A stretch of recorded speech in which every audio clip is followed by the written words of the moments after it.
West has been gripped by the delusion since the Second World War that authoritarianism was purely a right-wing phenomenon, which is, of course, to call that delusional,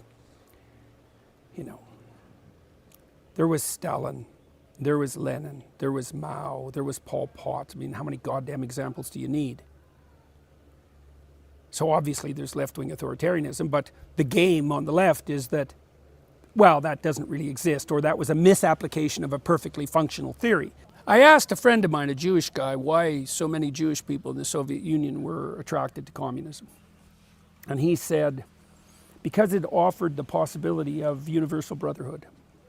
And that's the difference between, say, fascism in its more explicit forms and communism, is that communism at least says we could all be brothers, right? And that's an attractive doctrine. And I suppose at the time of the Russian Revolution, it wasn't self-evident that that idea was doomed to failure. Now, it's bloody well self-evident now, if evidence means anything at all to you.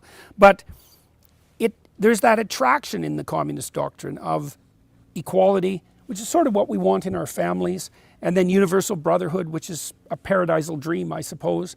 Of course, in the bowels of the communist conceptual structure are policies that are absolutely 100% murderously counterproductive. But they sound good too, like from each according to his ability, to each according to his need. It sounds paradisal. It means, well, everybody could have their needs met. Of course, you instantly entangle yourself in, well, what is a need and whose need is deemed paramount? And that's complete bloody hell. And then, well, who defines ability, and how do you know when someone's contributing to the limits of their ability, right? Because they can still stand up. So, there are these glossy, attractive slogans. Slogan, by the way, that's derived from two Welsh words, slweg and germ, and that means battle cry of the dead.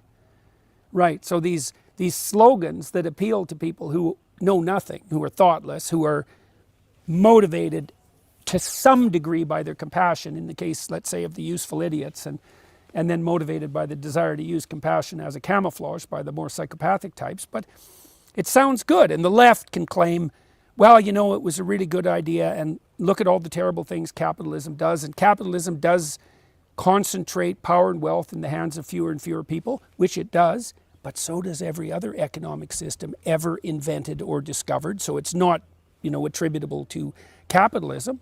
And so that, combined with this promise of universal brotherhood and the desire of the radical leftists to overthrow the capitalist endeavor, means that the faculties of education produce teachers who know nothing about what actually happened in the 20th century, because they don't know anything about anything at all, and even if they did know, would be inclined to downplay it or to excuse it with, hand waving like, well, that wasn't real communism.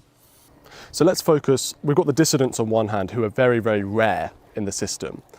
But what about the majority of the population? And let's focus on them for a moment, particularly in the Soviet Union. Maybe you can talk about other authoritarian regimes in the 20th century as well. But how did the majority of the population react to, say, Soviet propaganda, Maoist propaganda, Nazi propaganda? Well, and what was the aim of that propaganda? They formulated it and propagated it and lived by it and distributed it. Like, it's a misapprehension. We like to think that totalitarian systems are ruled by a sort of singular top-down tyrant. Hitler, Stalin, Lenin. It's like, no. A totalitarian state is ruled by the lie. And the lie is the principle of governance, and everyone who lies is complicit in maintenance of the state. And so, the Soviet joke, we pretend to work, they pretend to pay us. And so a totalitarian state isn't the freedom-loving masses pining for deliverance out of the desert but oppressed by the thumb of Stalin. It's every single person lying about absolutely everything to themselves and everyone they love 100% of the time. And sometimes that lie is just silence. So I've been looking at the book of Jonah. I'm going to open my new book with this chapter. So Jonah, as far as we know, is just minding his own business.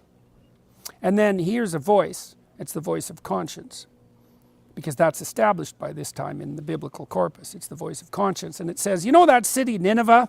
That's actually a city of foreigners, by the way, and enemies of the Israelites. So not a city that Jonah would necessarily be sympathetic towards, or vice versa. God says, you know that city Nineveh? And Jonah says, yeah. Well, they've fallen off the rails in a serious way, and I'm thinking about taking them out. And so I want you to go there and tell them of my intentions and of their transgressions. And Jonah thinks, I don't give a damn about the inhabitants of Nineveh. They're the enemies of Israel anyways. And that's a city of like 120,000 people, and why the hell would they listen to me?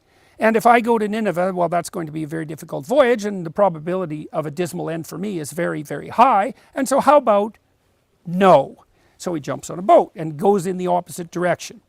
And as anybody sensible would, and as most people always do. And so that's fine, except now the storms come. And the waves start to rise and the wind starts to blow.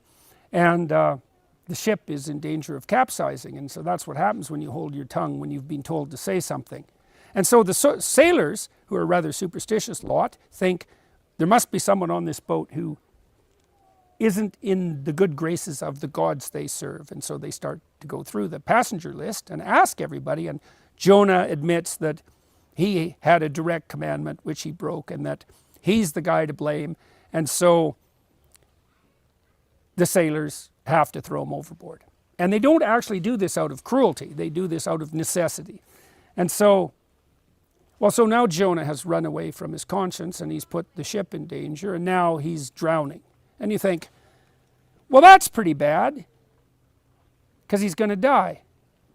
But that's not bad enough, because the next thing that happens is a creature from the abyss itself comes up from the bottom of reality and takes him in its jaws and takes him all the way down to hell. And it is hell. He's 3 days down there, just like Christ harrowing hell, right? And there are explicit references to the bottom of the ocean being hell in the book of Jonah. So this isn't my imagination. And so what does that mean? It means if you hold your tongue when you have something to say, not only do you put everyone else in danger on the ship, and not only do you end up like in a place where you might die, but then something will happen to you so terrible that you'll wish that death would have taken you. And so now Jonah's at the bottom of the ocean, baking away, because he didn't say what he was called upon to say. And